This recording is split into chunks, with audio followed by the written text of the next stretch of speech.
Salut et bienvenue dans cette expression internétique. Si vous préférez, vous prenez à l'envers éthique interne. C'est une vidéo que je vais mettre sur mon site être-humain.net. C'est une émission de Que vivent nos relations TV. Le thème aujourd'hui va être l'amour pour soi, mais à travers cette idée très répandue que donc il faut d'abord s'aimer soi-même pour aimer les autres, et que du coup il faudrait être seul pour s'aimer. C'est quelque chose que j'ai déjà évoqué, je crois, dans une vidéo, mais c'était pas le thème direct. Donc là ce sera directement et précisément et uniquement ce sujet là, ce petit sujet là. Récemment je suis amené énormément à expliquer ce que je vais expliquer dans cette vidéo, donc comme ça voilà, il y aura une vidéo qui focalise là-dessus, parce que c'est une comment dire, c'est une croyance, c'est une conception d'être seul qui contient pas assez de profondeur, pas assez de nuances, qui est très répandue et qui du coup je pense fait, enfin pas je pense, je constate fait beaucoup de dégâts. Parce qu'il y a toute cette idée que, encore une fois, donc il y a quelque chose d'intelligent dans l'idée, hein, c'est comme toujours, mais si c'est vécu trop mentalement et trop grossièrement, la bonne idée devient une mauvaise pratique. Et donc là, la bonne idée entre guillemets, c'est il faut s'aimer soi-même avant d'aimer les autres. Donc en général dans le cadre du couple, parce que c'est surtout ça qui intéresse la plupart des occidentaux, ça va être vécu en mode il faut d'abord être bien seul, sous-entendu célibataire, avant de se mettre en couple.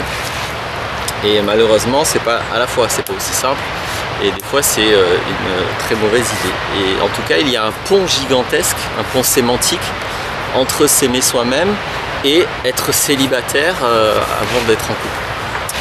Ou apprendre à être heureux célibataire ou être bien. Alors pour détruire ce pont et pour construire tous les liens nuancés avec le réel, ce que je veux exprimer, c'est que ok, donc s'aimer soi-même, c'est s'accepter tel que l'on est, première démarche. Bien sûr, comme d'habitude, hein, j'ai pas de vérité à vous transmettre, je témoigne, et surtout mon invitation c'est ce que je dis, vous pouvez l'observer en vous, là, maintenant. Donc soyez très intègre, essayez de mettre de côté vos croyances et tout ce qu'on vous raconte, tout ce que vous racontez, et simplement mettez votre conscience, regardez le cheminement que je vais vous proposer, vous pouvez le faire vous-même, c'est un voyage que vous pouvez faire. Il ne s'agit pas de me croire ou d'avoir une opinion sur ce que je raconte, si vous voulez, mais c'est pas le plus intéressant. Le plus intéressant, c'est une invitation au voyage intérieur que je vous fais. Regardez si en voyageant intérieurement, vous trouvez ce que moi je trouve. Voilà. Ou si vous trouvez autre chose, faites des commentaires, expliquez-moi, on en témoigne ensemble. Donc s'aimer soi-même, bien sûr, c'est s'accepter tel que l'on est. Alors attention, déjà première chose, c'est pas s'apprécier, hein, parce que si pour enfin, ça, non, ça c'est un autre sujet, je vais pas y venir. Donc s'aimer soi-même, c'est s'accepter tel que l'on est, c'est pas s'apprécier. Si pour l'instant on a des comportements, des réactions qui sont pas très appréciables, ça ne doit pas empêcher de s'accepter tel que l'on est et donc de s'aimer soi-même.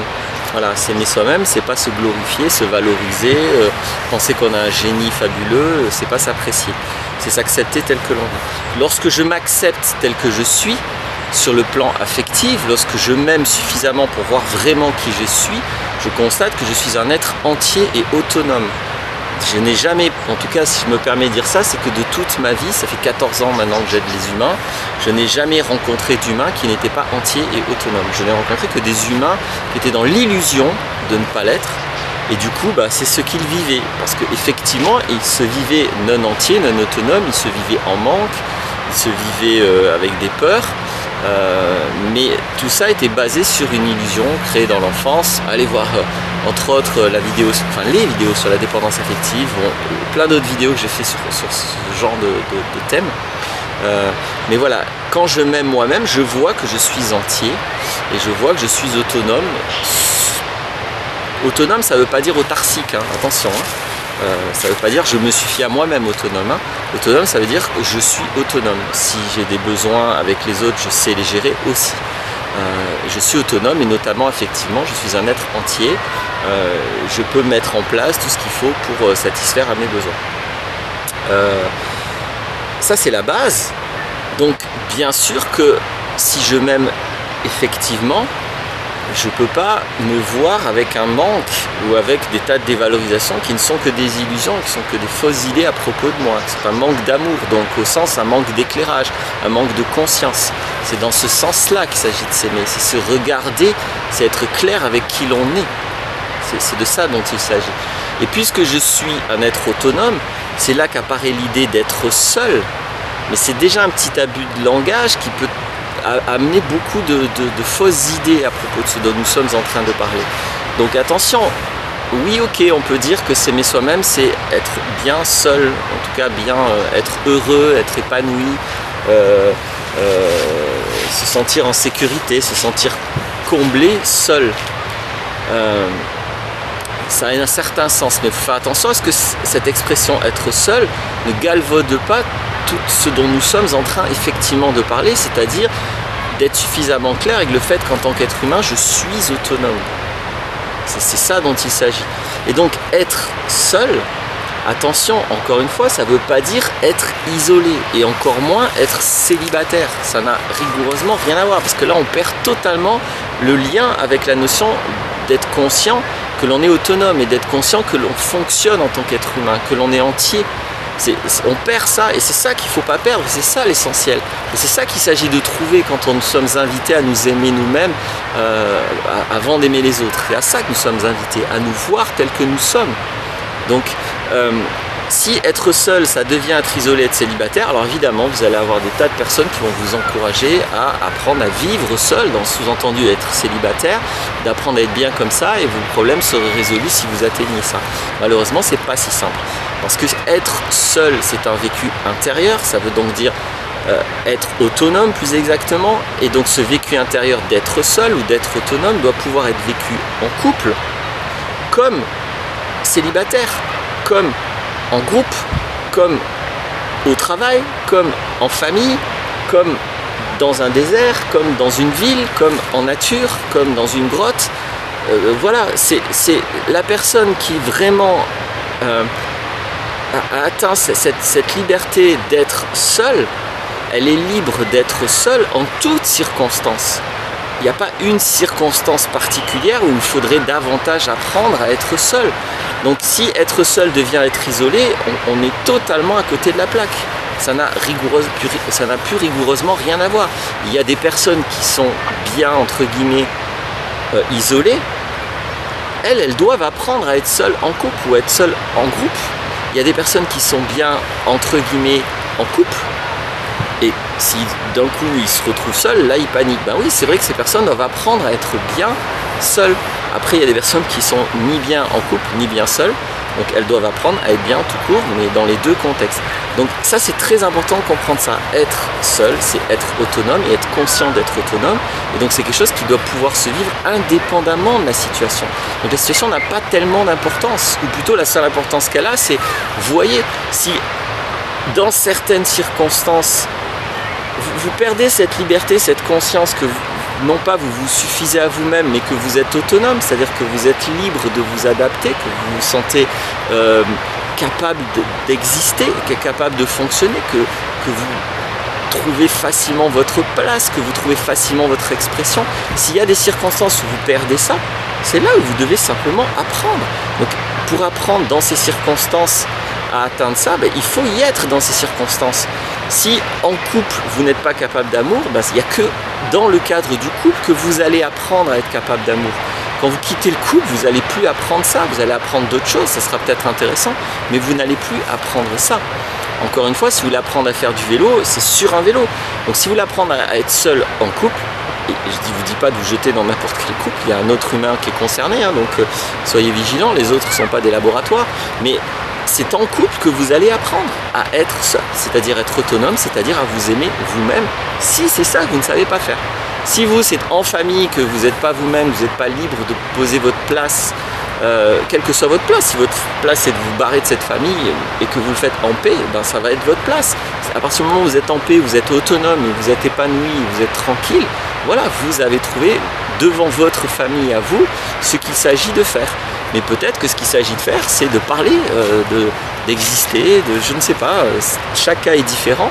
Mais voilà ce qui rigoureusement, consciencieusement pour moi, consiste à s'aimer soi-même, à être seul, et donc être conscient que l'on est entier, que l'on est autonome. À l'instant où vous imaginez, vous avez des idées ou des émotions qui vous créent des idées, que vous avez besoin d'un autre individu pour être heureux, pour être épanoui. Je ne parle pas qu'on a des besoins, on a besoin des autres. Hein. Donc entendez ma phrase en entier. À l'instant où vous pensez, vous avez une idée que vous avez besoin d'un autre être humain pour être épanoui, pour être heureux, pour exister, là c'est une énorme lacune d'autonomie. Et donc là c'est un énorme problème, c'est que vous ne vous aimez pas, c'est que vous ne vous regardez pas, vous croyez que vous êtes encore cette espèce d'enfant qui a sûrement eu des manques parce que papa, maman, ils n'ont pas pu faire ce qu'ils pouvaient ou ils ont fait des choses qu'ils ne devaient pas. Et vous êtes encore quelque part ce petit enfant, en tout cas dans certaines circonstances, c'est tout. Et donc il s'agit de trouver le moyen d'arrêter de vous comporter comme ce petit enfant. Vous avez des réflexes relationnels qu'il s'agit simplement de transformer. Il faut apprendre à être en rapport aux autres différemment de comment vous avez appris.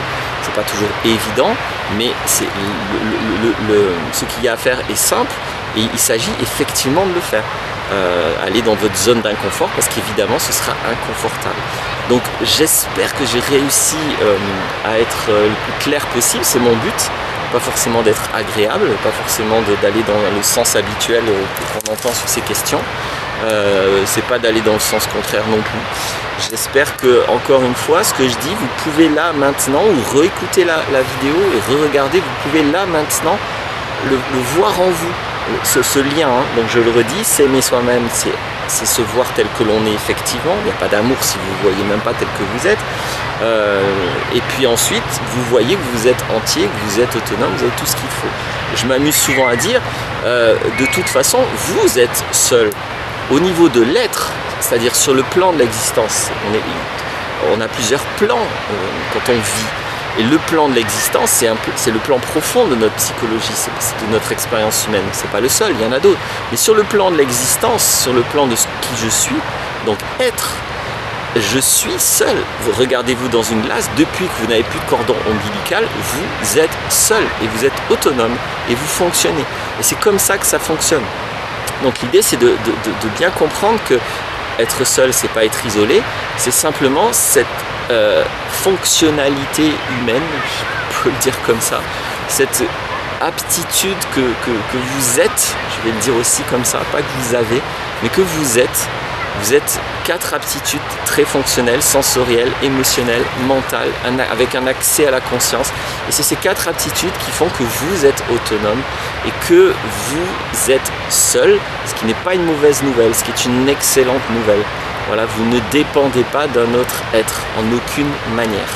Et ça ne veut pas dire que vous n'avez pas des besoins relationnels, on n'est pas là sur le plan de l'existence, cette fois sur le plan du relationnel, ce qui est le plan du faire, pas de l'être.